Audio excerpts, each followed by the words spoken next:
sacīt labrīt visiem arī vēl vienreiz šajā rītā, visi, kas esat klātesoši šeit, un visi arī, kas skatāties šo svētrunas ierakstu arī internetā. Mēs esam bijuši kopā jau vairākas iepriekšējās nedēļas, kur esam domājuši par to, kā tuvoties Dievam. Pagājušajā nedēļā, kad mēs bijām kopā, mēs mācījāmies arī par to, ko Dieva vārds teica, kā piedzīvot Dieva tuvumu ikdienā. Ja jūs kāds neesat šos svētrunas dzirdējuši, es aicinu, ka jūs varat iet uz mūsu Nāceretes draudze YouTube kanālu, un tur jūs varat šīs svētrunas arī visas noklausīties. Un man ir tas ļoti, kā teikt, pie sirds jums jāliek katram, ka mums ir jātuvojās Dievam. Un tad, kad Dievs saka, jūs tuvojaties Dievam, Dievs tuvosies jums. Un tad arī Bībele mums parāda, kā to darīt. Un ikdienā, kad mēs esam Dieva tuvumā, tas arī ļoti svarīgi. Kad ne tikai mēs esam Dieva tuvumā svētdienā, kad mēs nākam šeit kopā, pateicamies, slavējam, pielūdzam un dzirdam Dieva vārdu, bet arī, kad ikdienā mēs katrs varam pavadīt laiku savā lūkšanu kambarī, kā to Bībele saka, ir to laiku individuāli, kas ir ar to kungu. Un tad arī mēs varēsim radikāli redzēt to, kādas pārmaiņas arī notiek gan pie jums pašiem, gan jums apkārt, un mēs varēsim būt par svētību un par gaismu arī šajā te pilsētā. Viena no lietām, ko mēs skatījāmies, kāpēc mēs pateicamies Dievam, un to mēs redzējām 100. psalmā, ļoti interesanti 100. psalmā, kur ir tādas 3 lietas, kāpēc mēs pateicamies Dievam.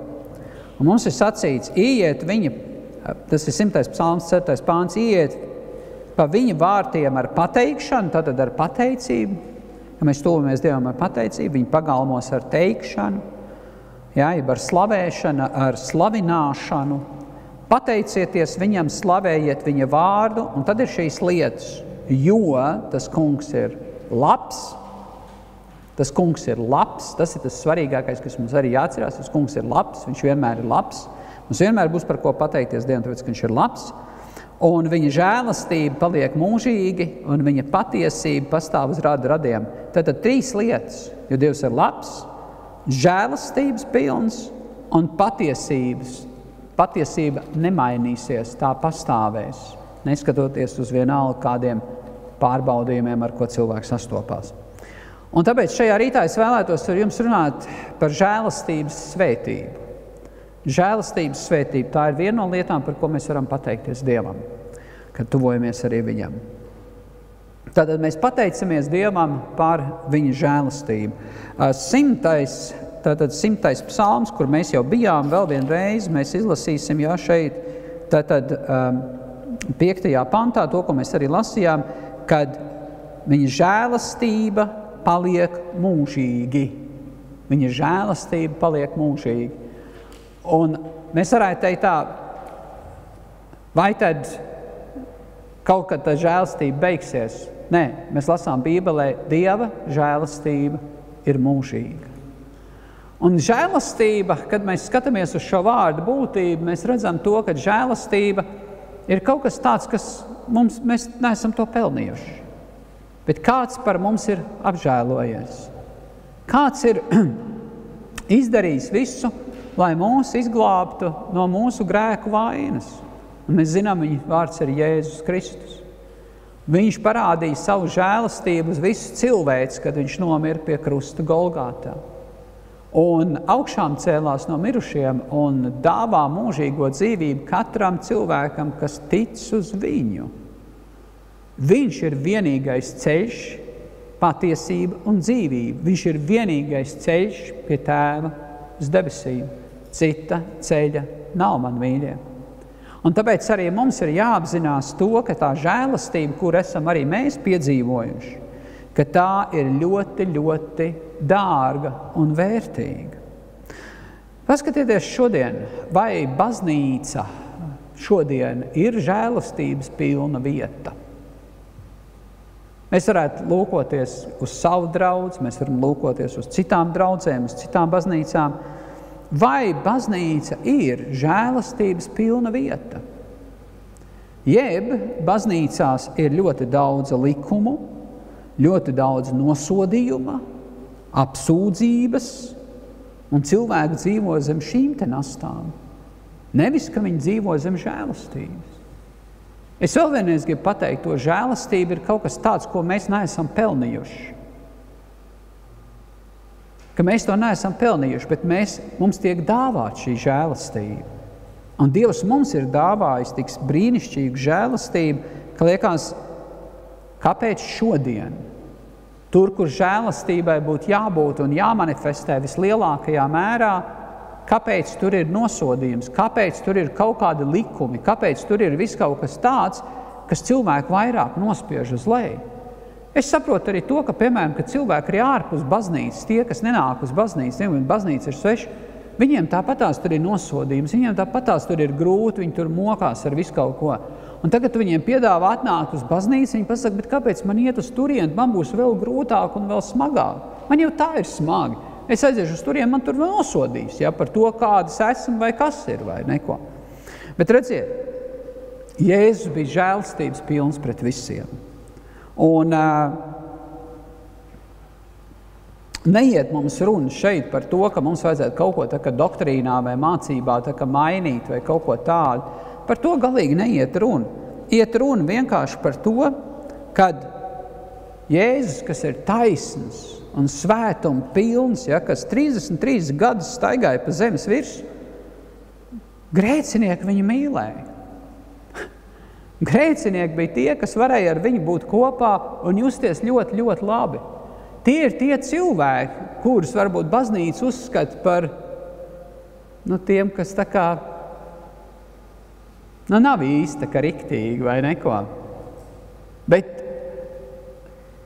mēs mācīsimies no vienas rakstu vietas, kad arī kristieši baznīcā, kas ir cilvēki, kad viņiem nav jābūt augstprātīgiem. Viņiem nav jāskatās uz sevīm par to, ka viņi ir labāk par citiem. Bet, kad žēlastība ir tā, kas ir vissvarīgākā un visnozīmīgākā lieta mums kā kristiešiem mūsu dzīvēs. Tātad Jēzus bija tas, kas nevienu nenosodīja.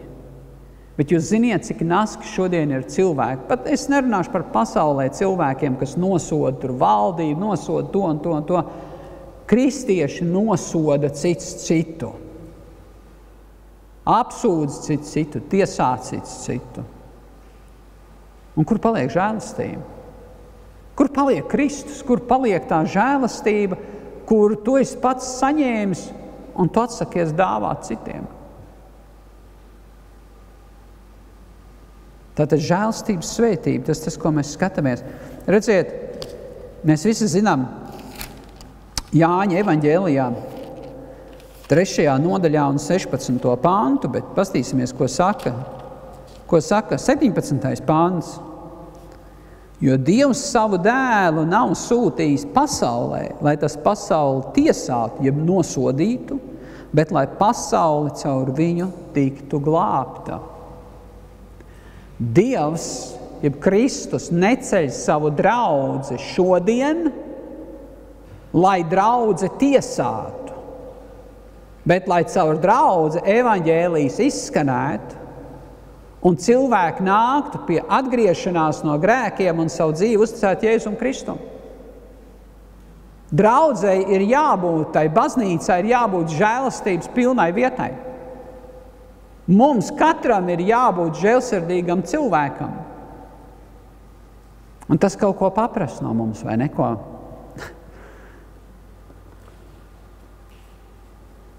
Un es arī negribētu, ka mēs, piemēram, strīdamies par žēlastību, cik daudz žēlastības mēs varam parādīt un cik daudz mums tas ir jādara un cik daudz mums to nevajadzētu darīt un tā tālāk.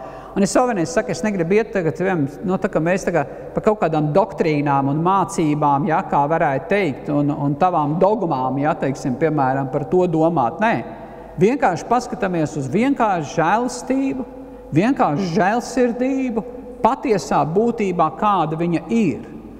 Un bieži vien cilvēki caur savu šo te dogmatiku, viņi domā par to, kas tas tāds ir tā žēlastība.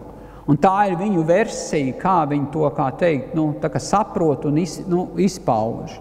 Bet mums vajadzētu pastīties vienkārši uz bībelisko žēlastību, kāda tā ir, kā Jēzus mums to ir parādījis un tajā arī dzīvot. Un tāpēc mēs atšķirsim Lūkas evaņģēliju. Lūkas evaņģēlijas 7. nodaļa. Lūkas evaņģēlijas 7. nodaļa. Un paldies Dievam par viņu svēto vārdu, kas apgaismo mūsu sirdis, mūsu prātus un mūsu dvēseles, vai neko? Tā, Lūkas evaņģēlijas 7. nodaļa, un mēs lasīsim šeit no 36. panta sākot. Bet kāds no farizejiem viņu lūdza, tas ir Jēzu, lai viņš pie tā ēst. Un viņš iegājis farizeja namā apsēdās. Un redz, tanī pilsētā kāda sieva, kas bija grēciniece. Dzirdējusi, ka viņš sēžot pie farizeja namā pie galda, atnes alabastru trauciņu ar svaidāmo eļļu un stāvēja aiz viņa pie viņa kājām, raudāja un iesāk slacināt viņa kājas ar savām asarām un nožāvēja ar saviem matiem un skūpstīja viņa kājas un tās svaidīja ar eļļu. Bet farizejs, kas viņu bija aicinājis to redzēdams, runāja pats pie sevis, savās domās. Ja šis būtu pravietis, tad viņš zinātu, kas šī sieviete tāda ir, kas viņu aizskar, jo tā ir grēciniece. Un Jēzus uzrunādams sacīja, Sīman, man tev kas jāsaka. Viņš atbildēja, mācītāji saki. Jēzus sacīja, kādam naudas aizdevējam bija 2 parādnieki. Viens tam bija parādā 500 denāriju, otrs 50. Kad tie nespēja atdot, viņš abiem atlaida parādu. Kurš no abiem to vairāk mīlēs? Bet Sīmans atbildēdams sacīja, man šķiet tas, kam viņš vairāk atlaidis. Bet viņš tam sacīja, tu pareizi esi spriedis. Un pagriezies pie sievas, viņš sacīja Sīmanim, vai tu redzi šo sievu? Es nācu tavā namā, un tu man ūdeni neesi devis manām kājām. Bet šī ar savām asarām manas kājas slacījusi un ar saviem matiem nožāvējusi. Tu man neesi skūpstījis, bet šī, kamēr es esmu, nav mitējusies skūpstīt manas kājas. Ar eļļu tu neesi svaidījis manu galvu, bet šī ar savu svaidāmo eļļu ir svaidījusi manas kājas. Tādēļ es tev saku, viņas grēki, kuri bija daudz, ir piedoti, jo tā daudz mīlējusi. Bet kā maz piedod, tas mīl maz. Un viņš tai sacīja, tavi grēki piedoti. Kad mēs domājam par šo te rakstu vietu, tad mēs varētu daudz ko ieraudzīt šajā te rakstu, kā teikt, nodaļā, un mēs varētu daudz ko mācīties. Bet es gribētu, lai mēs izceļam varbūt šajā rītā tādas dažas lietas, tās būs 3 lietas, un kas šajā līdzībā, tur bija par tiem 2 parādniekiem, bet arī par to farizeju un par to sievieti, tad tās līdzības, ko Jēzus arī paņem, un paskatīsimies, kas ir kopīgs. Paskatīsimies, kas ir kopīgs. Ja? Un tā pirmā lieta, ko mēs redzam no svētiem rakstiem, ir tas, ka viņi abi bija parādnieki. To, ko mēs lasām šeit, man tev kas jāsaka, Sīmeni, ja es sacīju, kādam naudas aizdevējam bija 2 parādnieki, tad jūs varat pasītot Bībelē 2 parādnieki, viens bija parādā 50 denāri, 500 denāri, otrs 50. Tātad, jebkurā gadījumā mēs redzam gan viens, gan otrs, vienam tā summa ir lielāka un otram tā summa ir mazāka, ja? Bet abi 2 ir parādnieki, ja? Tātad mēs varētu skatīties arī un vilkt tās paralēles, ja? Uz to, kad gan tu, Sīmani, esi parādā, ja? Jo tas Sīmans teica, ja Jēzus zinātu, kas tā pa sievieti, kas viņa aizskar, viņš zinātu, tā ir grēciniece. Ne? Bet to viņš sacīja pie sevis, tas bija viņa domās. Un Jēzus viņam uzdod šos jautājumus, šo lietu stāstu, vai ne?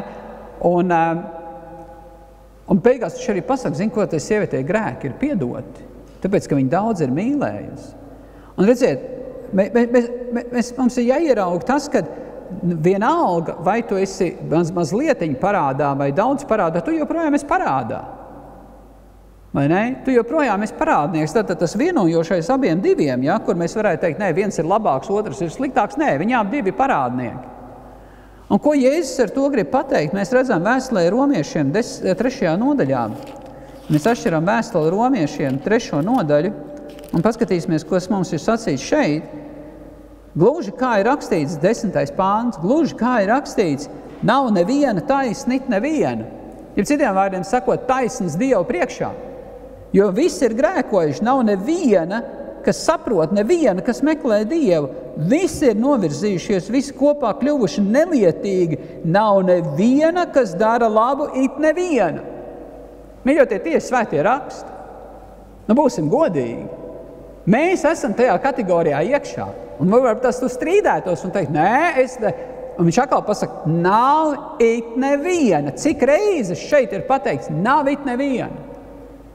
Un tu varbūt tās gribētu argumentēt, bet atkal pasaka, nav it neviena, arī tu neesi, un es neesmu, ja? Neviena nav taisna Dievu priekšā. Tātad, ja mēs skatāmies uz mūsu rakstu vietu, tad ne tas farizejs ir taisns un ne tā grēcinieci, ja, ir taisni, ja? Vai ne? Viņi abi divi ir grēni, nav it neviena, ja? Un arī mēs nevaram atnākt un pateikt, bet es tomēr esmu labs, es neko sliktu neesmu darījis, nav it neviena. Neviena. Tad mēs redzam to, ka Dieva vārds mums atklāja un pasaka vienalga, cik tu labs esi, cik tu labs darbs esi darījis un kā tev liekas, cik tu esi labs. Nav neviena. Neviena nav taisna Dievu priekšā. Un tāpēc mēs redzam to, ka tā ir, skatoties uz to, ja mēs teiktu, kurā kategorijā, teiksim, piemēram, mēs esam, kurā kategorijā mēs esam. Mums varbūt liekas, ka mēs esam tajā, ka mēs dikti esam grēkojuši vai mēs maz esam grēkojuši, bet es gribētu, lai jūs saprotat, kaut vai viens grēks, tu esi grēkojis un viss, jā? Tad cauri, vai ne?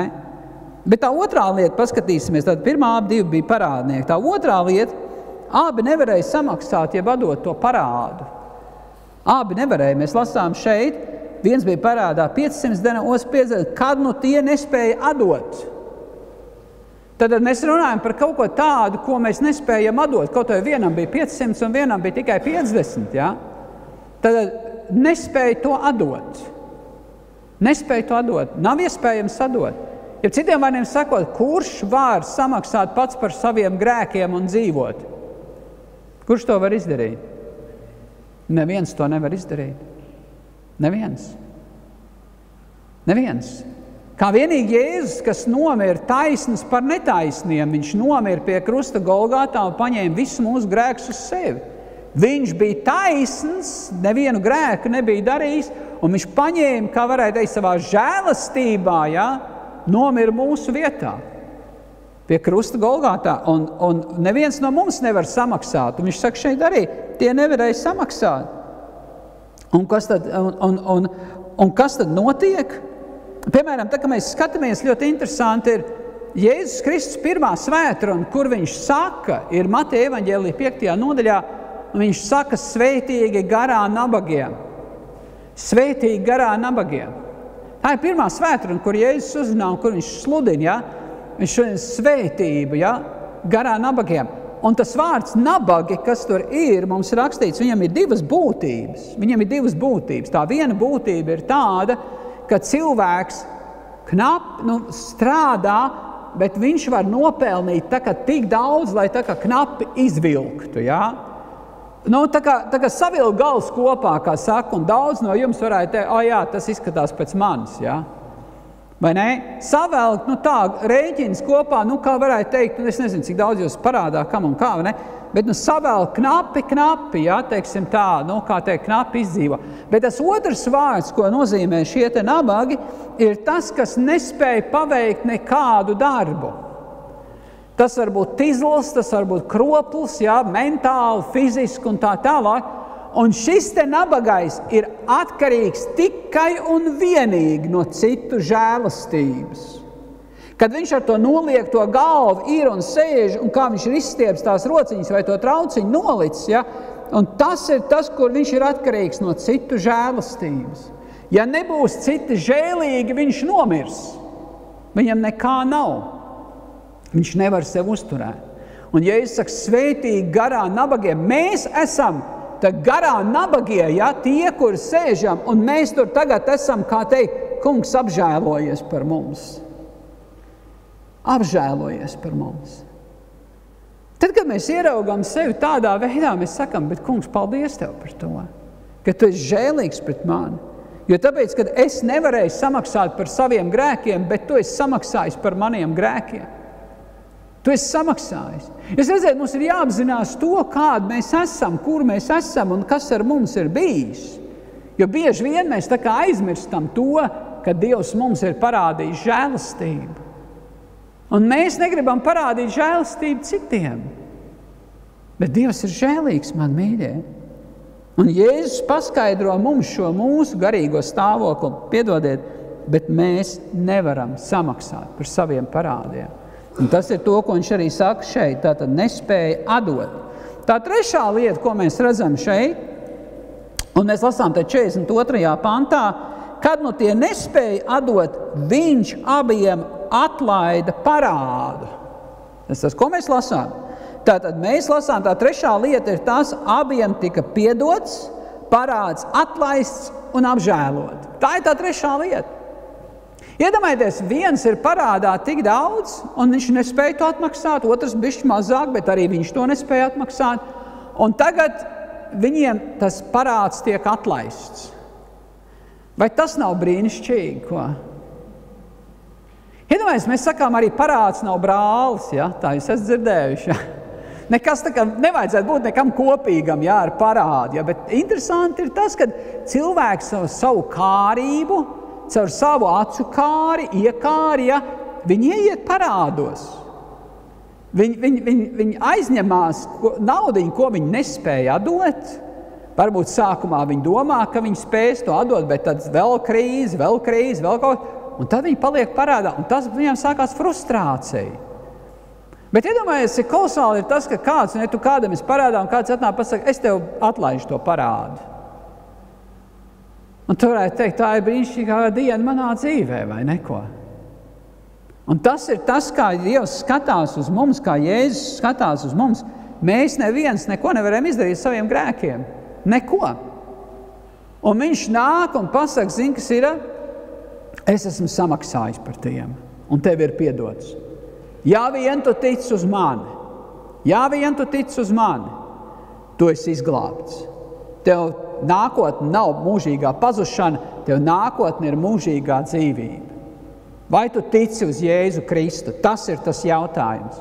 Jo tu esi grēkojis, mēs visi esam grēkojuši, un mēs nevaram samaksāt par saviem grēkiem, mēs nespējam to parādu atdot. Kā rezultātā vienīgais, kas mums var palīdzēt, ir Jēzus Kristus, kas mūs ir apžēlojis, un viņš vēlās arī apžēlot tevi. Un tas ir kaut kas par brīvu, vai neko? Kā tas ir? Ja mēs par brīvu esam saņēmuši žēlastību, un es ceru, ka jūs to apzināties, tavi grēki tev ir piedoti. Tu esi saņēmis atlaišanu no šī te parāda. Jo par grēka alga ir nāve. Mēs lasām, tad par grēkiem ir jāmaksā. Bet Jēzus ir samaksājis ar savu nāvi pār mūsu grēkiem. Tad viņš mūs ir apžēlojis. Un tagad, kad mēs sastopamies savā dzīvē, ja ikdienas dzīvē, tad kādā veidā Dievs vēlās, lai mēs to žēlastību parādam? Viņš vēlās, lai mēs viņu parādītu tāpat par brīvu. Tāpat tās, kā mēs to neesam pelnījuši, viņš vēlās, lai mēs to žēlastību arī tāpat tās arī dāvāt citiem, vai neko? Tātad mēs nevaram saņemt par brīvu, un pēc tam mēs ņemam un pārdodam to. Redziet, tas nav godīgi. Un redziet, kur tā atslēga, tā būtība, kāpēc tik ļoti grūti cilvēkiem ir parādīt to žēlastību citiem, tāpēc, ka viņiem ir bijis grūti to žēlastību tā kā pašiem saņemt. Un tad, ja viņiem pašiem ir grūta, ka viņiem liekas, ka viņiem ir jānopelna tā žēlastība, tad viņi grib, lai citi nopelna to žēlastību arī no viņiem. Bet redziet, ja mēs par brīvu esam saņēmuši to žēlastību, ja mēs esam apžēloti, ja mums ir piedots, ja mums parāds ir atlaists, tad kāpēc mēs nepiedot, neatlaist to parādu, neapžēlotos par kādu citu? Kurš ir līdzīgā situācijā, tā kā mēs esam bijuši, katrs. Mēs kaut kā aizmirstam to, ko Dievs labi ir darījis pret mums. cik viņš labu ir paveicis mūsu dzīvē? Vai mēs sagaidīsim to, lai citi nāk pie mums un nopelna to žēlastību? Redziet, es saprotu arī to, ka, piemēram, žēlastība ir tas, ko Dievs vēlās redzēt savos bērnos. Jo Dievs ir žēlsirdīgs, un arī mums ir jābūt žēlsirdīgiem. Ka mēs parādām to, ka jā, mēs esam Dieva bērni, mēs esam viņa draudzi. Nevis mēs iesim, notiesāsim, nosodīsim un vēl kaut ko, jā, bet ka mēs parādīsim šo žēlastību. Un, dargie draugi, mums Bībelē arī ir sacīts arī tas, ka, redziet, mums jau, kā apostols Pāvils saka, viņš saka, vai tad mums tagad ir jāiet un jāgrēko vairāk un vairāk, lai žēlastība vairojās? Mīļais, dārgais draugs, tu neesi draudzē šeit, lai iet un grēkot. Tu esi šeit, lai dzīvot svētu dzīvi. Tiektos pēc tās. Virzītos to, vai tev sanāks? Nevienmēr, bet tev ir vēlēšanās to darīt. Tu spēr to soli, un tu nevari teikt tā, es esmu šeit, es visu laiku gāzīšu podus, es visu laiku darīšu visu, kas ir slikts, apžēlojieties par mani. Redziet, tad, kad Dievs piedod tev un apžēlojās par tevi, tu vairs negribi iet un darīt to, ko tu esi darījis. Tad tev ir bijusi tā saprašana par to, mēs esam tādos mēslos, bet Dievs mūs izņēma ārā.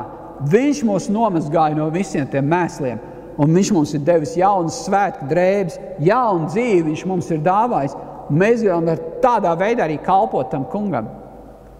Nevis to, ka mēs izvēlēsimies iet un grēkot. Apostols Pāvils saka, viņš katru dienu sit savu miesu krustā, lai negrēkotu.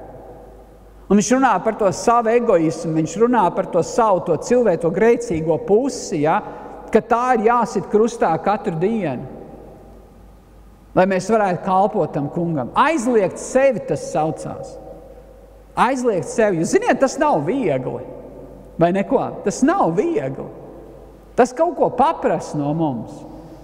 Bet tomēr, tad, kad mēs esam varējuši parādīt žēlastību, tad, kad mēs esam varējuši tajā iet, mēs jūtamies gandarīti patiesībā. Jā, redziet, piemēram, kā cilvēks ir grēkojis pret tevi, viņš ir darījis kaut ko sliktu tev, ja? Un tu tagad muļļā savā prātā, kā tu to tagad varēsi tā kā, ko tur darīt un tā, un kā varbūt tos tu viņiem tur atmaksāsi vai vēl kaut ko, un tas tev muļļājās ja visu laiku, vai neko. Jums ir bijis tādas situācijas, ko? Protams, kad bijis, vai neko, ne tāda viena scenārija mācītāja, ja tu zinātu, kāda man būtu scenārija, ja? Kādi bijuši manās domās. Bet redziet, kas notiek, ja? Kad Dievs vienkārši var pienākt pie tevis un pateikt, piedod viņam. Jā, bet Dievs, viņš ir darījis šitā un šitā. Redziet, skatieties šeit. Dievs saka, jums piedošana tiek prasīta pret to, kas ir vainīgs. Nevis pret to, kas nav vainīgs. Mums ir jāpiedod tiem, kas mums ir pāri darījuši. Nevis tiem, kas mums nav pāri darījuši. Tiem, kas mums nav pāri darījuši, viņiem piedošana nav vajadzīga, apžēlošana. Bet tie, kas mums ir darījuši pāri, par ko jūs visi cepaties, vai ne? Šad tad, tiem ir vajadzīga tā piedošana, tā apžēlošana. Un redziet, tāpēc arī Dievs saka, piedodiet cits citam. Viņš saka, piedod, es arī tev piedodu. Bet ja jūs nepiedosiet, tad es arī tev nepiedošu. Redziet, tas atkal ir, kā varētu teikt, mīļotie, tuvosimies Dievam, Dievs tuvosies mums, bet mums ir jāsaprot arī tas, ka Dievs ir parādījis savu žēlstību lielā veidā pret mums katru, un mums ir jāparāda tā priekš citiem. Jā, pret to, ko mēs parādīsim žēlstību, viņš to nav pelnījis, vai neko? Tā ir, viņš to nav pelnījis. Jā, bet tu arī nebija pelnījis, bet Dievs tev parādīja žēlstību, vai ne? Un ja mēs gribam, lai Kristus ir šajā pilsētā, lai mēs gribam, lai Kristus ir mūsu dzīvēs, lai Kristus ir mūsu draudzē, draudzēm ir jābūt žēlsirdīgām, baznīcai ir jābūt žēlsirdīgai. Tas nozīmē piedodošai. Piedodošai. Mēs nedzīvojam perfektā pasaulē. Mēs nedzīvojam pasaulē, kur viss, kā varētu teikt, notiek pēc katra mūsu prātu. Tā tas nav. Mēs zinām to, ka pasaule ir grēkā kritusi. Un apkārt mums ir pilns ar grēciniekiem. Un arī kristieši, kas cīnās savā dzīvē ar grēku, kā uzvarēt to arī ikdienā. Kaut gan pestīšana viņiem ir dāvāta, kur vienkārši kā viņi varētu dzīvot. Un cik interesanti ir tas, ka, ja mums pa brīvu ir piedots, mīļotie, neprasīsim par to samaksu no citiem. Vai ne? Vienā televīzijas pārraidē Biljam Grehēmam, kas ļoti pazīstams pasaules slavens evaņģēlists, viņam uzdeva tādu jautājumu, vai jūs, evaņģēlists kungs, Billy Grehēm kungs, vai jūs esat kādreiz, kādu bauslu pārkāpis? Vai jūs esat kaut vienu? Viņš saka, es visus esmu pārkāpis. Un tas raidījuma vadītājs pilnīgi tā, kā jūs, kas sludinat evaņģēli, kā jūs esat varējis pārkāpt visus? Un Jēkab vēstulē viņš arī paņēma šo rakstu vietu, nolasīja visiem, kā teikt, televīzijā, kas skatījās 2. nodaļā un 10. pantā, ir sacīts, jo kas visu bauslību piepildītu, bet grēkotu pret vienu bausli, tas ir noziedzies pret visiem. Un viņš saka, un pilnīgi pareizi, ja tu pārkāp vienu, tu pārkāpsi visus. Un tāpēc arī, kā teikt, nav neviena taisnīt, neviena, kas varētu teikt, man tik daudz grēku nav. Kaut vai tev ir 50 grēku un vienam 500 grēku, ja, abi divi ir grēkojuši. Un tur nav nekādas starpības, jūs redziet. Un viņš pateica arī televīzijā vienkārši par to, ka ziniet, ko vienīgais Jēzus Kristus ir tas, kas man ir piedevis manus grēkus, un viņš ir apžēlojis mani, un par visiem maniem pārkāpumiem, ja, ko es esmu darījis savā dzīvē. Un likās tāda žēlastība, ko mēs esam saņēmuši, tas dod viņam un deva viņam arī iet spēku un sludināt. Un pateikt, katram cilvēkam tev ir pieejama šī žēlastība. Bet tad, kad tu, mīļais brāl un māsas, saņēmi šo žēlastību, neliedz citiem šo žēlastību. Esi žēlsirdīgs, esi žēlīgs pret cilvēkiem, pret saviem brāļiem un māsām draudzē. Esi žēlsirdīgs pret cilvēkiem, kas tev ir apkārt. Jo bieži vien cilvēki nezina, ko viņi dara. Tāpat tās, kad Jēzus bija pie krusta, un cilvēki apsmēja viņu, un teica, ja tu esi Dieva dēls, kāp nost no tā krusta, glābi sevi un tā tālāk. Un Jēzus sacīja tēvam, piedod tēvs viņiem, jo viņi nezina, ko viņi dara. Viņš viņus apžēloja. Piedod viņiem. Piedod viņiem. Varbūt, ja mēs būtu pie tā krusta, mēs tur guņus spērt uz tiem cilvēkiem un vēl kaut ko, vai ne? Zeme atveries, un ko tad mēs teiktu? Vai mēs teiktu, Dievs piedod viņiem, jo viņi nezina, ko viņi dara. Būsim godīgi, mēs ļoti ātri iekaistam tajā bardzībā, mēs iekaistam ļoti ātri tiesāšanā, nosodīšanā. Un tad mēs tā gribam, kā varētu teikt, to savu dzīvi tālāk vadīt. Mēs atradīsim vainu visur.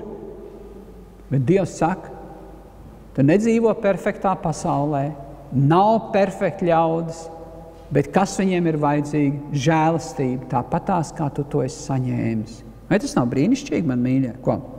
Vai ne? Paskatīsimies šeit. Vēl viena tāda interesanta doma pie tā. Mēs tās 3 lietas apskatījām, bet to nobeigumu. Citi domā par to, ka viņi ir labāki par citiem. Varbūt tu arī domā, ka tu esi labāks par citiem. Un tā bija šī farizeja kļūda. Tā bija viņa kļūda, jo viņš domāja, ka viņš ir labāks par to grēcinieci. Bet Jēzus tajā līdzībā parādīja to, ka abi divi ir vienlīdz, kā teikt, grēcīgā pozīcijā. Ja? Bet viņš domāja, ka viņš ir labāks par to sievieti. Ja? Jo tāpēc, ka tā taču ir grēciniece, un ja viņš to zinātu, un Jēzus dzirdēja, saprata viņa domas un pateica, nekas tam kungam nav apslēpts. Ja? Tad Jēzus arī kā pravietis redz to, kas cilvēku sirdī ir, un ko viņš domā savā prātā. Un te ir tā interesantā lieta, ko mēs redzam, kad kāda bija tā farizeja attieksme, kas likās, es taču tik daudz neesmu grēkojis, bet kāda bija tās grēcinieces, tās sievietes attieksme, ja, kura, mēs teikt tā, bija to 500 parādā, ja, teiksim, vai ne? un kā viņa izpaudās tajā savā grēka nožēlā, ja?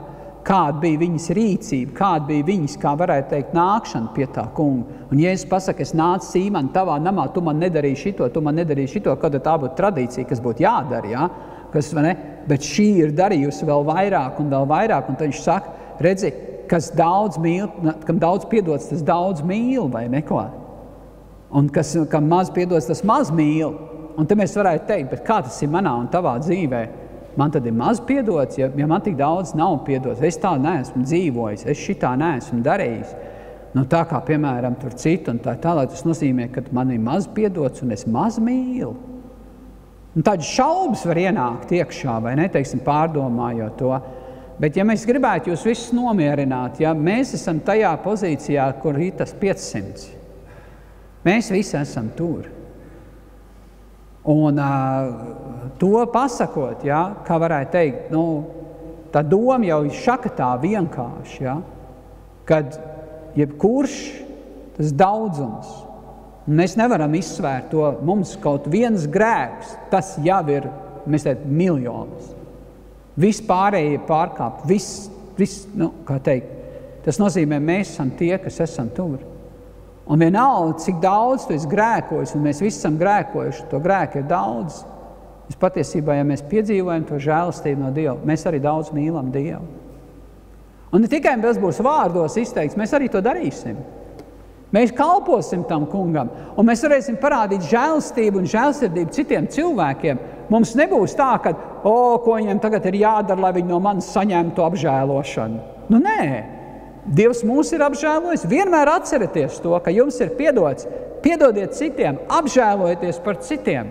Dāvājiet žēlastību. Un jūs ziniet, tas interesantākais arī ir pat tād, ja tas cilvēks nenāk un neprasa tev apžēlošanu vai piedošanu, piedod viņam savā sirdī.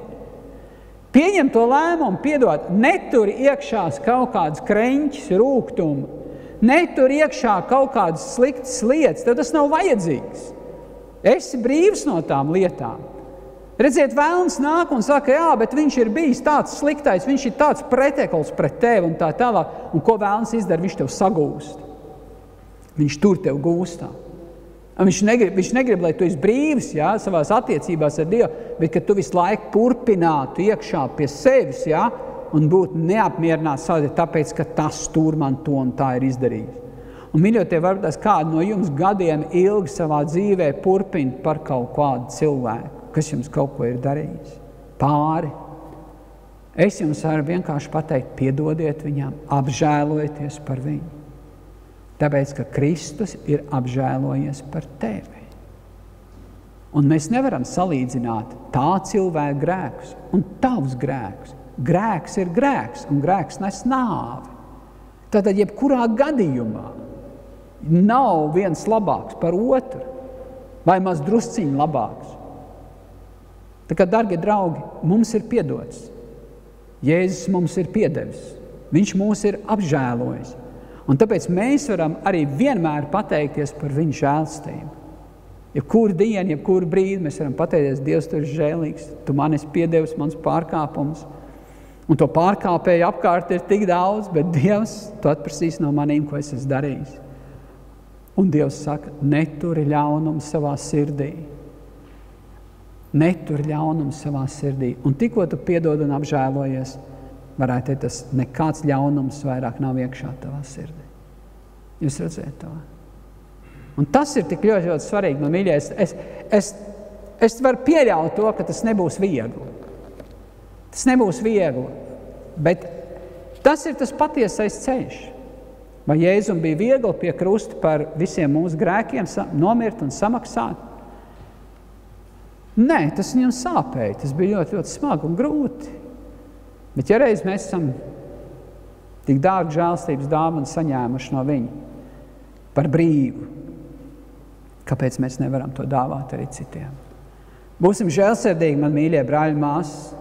Nebūsim tie, kas nosodam un notiesājam vai to grēcinieku, vai to, kas ir tāds vai šitāds, bet kad dzīvojam ar Kristus acīm, ar Kristus sirdi, ka mēs dzīvojam tā, kā Kristus skatās un redz to cilvēku, kas ir Dieva līdzībā radīts.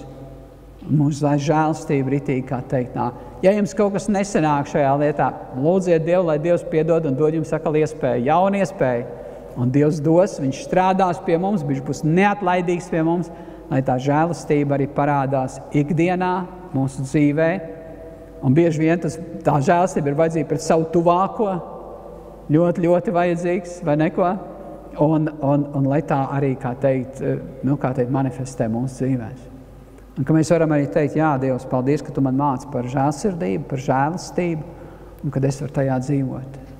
Dzīvot iekš tās ir daudzreiz vieglāk. Amen? Amen. Nolieksim galvas, lūksim Dievu. Halleluja. Paldies Tev, mīļais debes Tēvs, ka Tu mums savā mīlestībā atgādini būt žēlsirdīgiem. Tāpēc, ka Tu tāds esi, kungs. Un mums nav jālīdzinās citam, kā vienīgi Tev, kungs, Kristu. Tu esi mūsu skolotājs, Tu esi mūsu mācītājs, Tu esi tam, kuram mēs vēlamies sekot ar visu savu dzīvi. Un paldies par to darbu, ko Tu esi uzsācis pie mums katru. Un Tu redzi, kā mums katram arī iet ar to žēlsirdību un žēlastību parādīt. Kungs, Tev ļoti lūdzos, ka Tu mūs audzini tajā, māci mums to un palīdz mums. Ja mēs arī kaut kur paklūpam šajā žēlastības ceļā ejot, Kungs, tad Tu dod mums spēku atkal piecelties. Un kad tik tiešām mēs esam žēlsirdīgi savos namos, ka mēs esam žēlsirdīgi pret saviem mīļajiem, ka mēs esam, kungs, žēlsirdīgi draudzē cits pret citu un arī darba vietās, kur Tu mūs sūti un kur varam kalpot, kur varam darboties, kungs, un ar tiem talantiem, ko Tu mums esi katram dāvājis. Paldies Tev, Tēvs, ka Tu esi ar mums un mūs nekad neatstāji. Māci mums būt iejūtīgiem pret svēto gāru, lai tas vienmēr mūs vada šajā žēlsirdībā un žēlastībā, kungs, to dāvājot citiem, un ka mēs nepalaižam no savu redzesloku to, kā Tu par mums esi apžēlojies par katru. Un paldies Tev, Tēti, ka mēs varam uzticēt savus dzīves Tev. Un visu Tev gods, slavu un pateicību Jēzus Kristus vārdā. Āmen. Āmen.